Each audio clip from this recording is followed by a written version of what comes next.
Spirituality has a way of doing that. This is one of my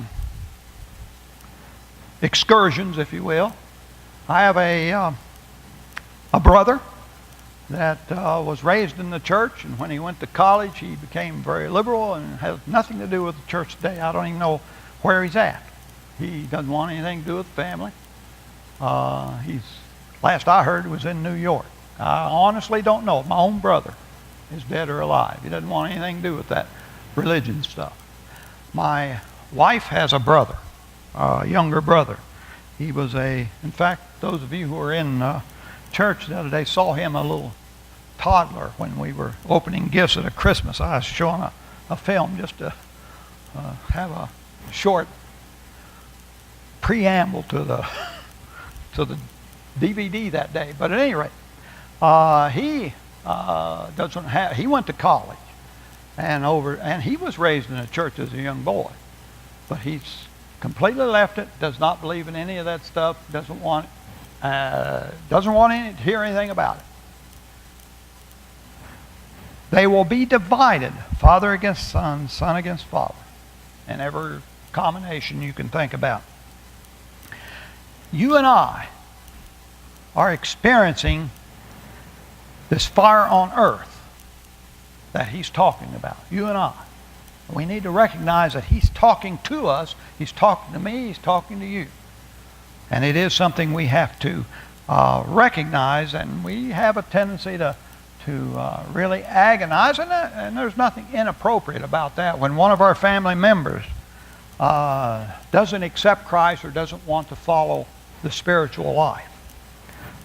But we need to recognize that it happens, and we need to follow Christ and not be, how would you say, sidetracked in any way because of that. He said to the crowd, when you see a cloud, I'm in the 54th verse, when you see a cloud rising in the west, immediately you say it's going to rain. And it does. And when the south wind blows, you say it's going to be hot. And it is.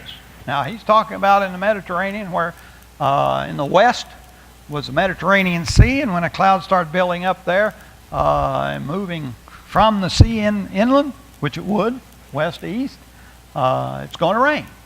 If you'll remember in Elijah, when he was with Ahab, caused a drought for 3 years, I think it was, or a long time. They were in bad trouble. He finally allowed himself to appear before Ahab, and he told him it would rain. So he sent, forgotten his helper's name, but he sent him up to look toward the west. And he went 2 or 3 times, and finally he said, there's a cloud coming up about the size of a man's fist. And he said, run and tell Ahab to get inside, he's going to get drenched. And they did. But you can tell from coming from the Mediterranean, a cloud rising up, you're going to get rain. And the reason that you knew it was going to be hot when the wind started blowing from the south, that's coming out over the desert. I want you to know, and I don't think anybody would disagree, that's a simple thing to interpret.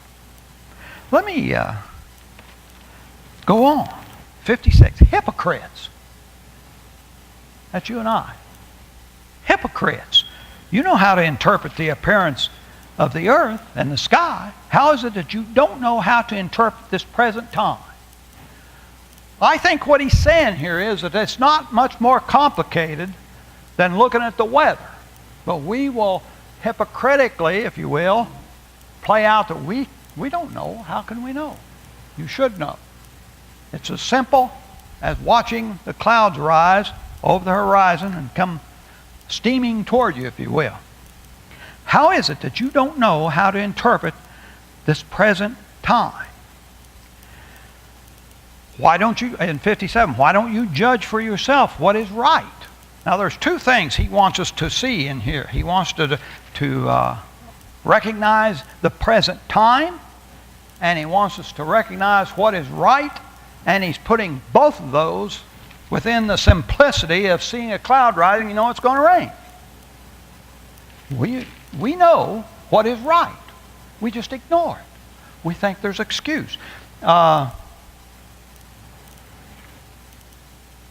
in the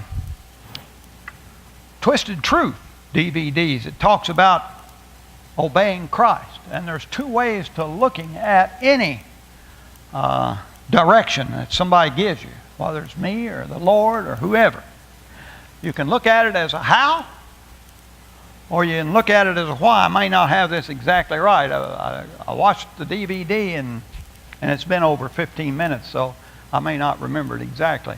But how or why? If you're a Christian, you'll ask how to obey God. If you want to argue with God, you'll ask why. And we spend a lot of our time asking why we need to do this or why we need to do that, or we'll come up with a rationale of why it oughtn't to be that for us, but it's for somebody else.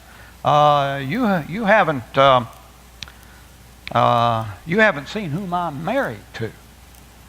You haven't seen what she does in the confines of our home.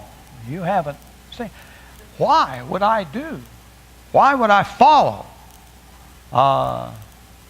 Simple thing like our relationships with Him, with God and with each other.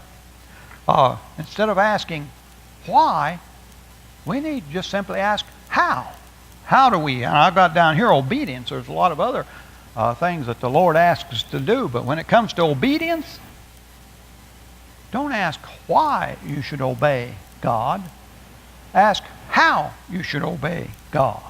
With that, you will come a lot closer to being able to follow through with understanding the simplicity of knowing the times and knowing what is right. You already know what is right. I don't have a doubt in my mind at all. There's nobody in here that wouldn't be able to tell me if I gave them a circumstance. I'm talking about a major, how would you say, life activity, whether you should or shouldn't do it. But most of us are going to say, well, why would I want to not do it, or why would I want to do that? Instead of, Lord, how do you want me to comply? The signs of the times, I'm going to back up a little. The signs of the times. This is late. This is late. In 1948, Israel became a nation. It doesn't take an intellectual giant to recognize that that has never happened in history before. That a nation was scattered and kept its name, kept its identity, and became a nation. I don't know how many years. It's 1,500 years? No, it's been 2,500 years ago. 2,500 years. That has never happened. We've seen it happen in our lifetime. And the Scripture says within this generation. We don't quite know what that means. Some have put times on it, and about every 10 years it comes to a new time. But that has happened. It's a sign of the times. What about the fact that the Antichrist is going to create a one world government? We know that in the Scripture, unless you don't want to read it. Nothing to keep you from reading that. There's going to be one world government. I'm 73 years old. And within the last 10 years, I suppose, didn't really copy it down. I think it's been less than that. I'm starting to hear constantly globalism. Constantly globalism. We know, I bet every one of you here recognize that we have what they like to call a global economy. When our housing fell, almost the whole world fell. I mean, it went around the world. Now, earlier, I'm talking about 10 or 15 years ago, various countries would have crises. They would devalue their money, and it didn't have any effect on us or anybody else.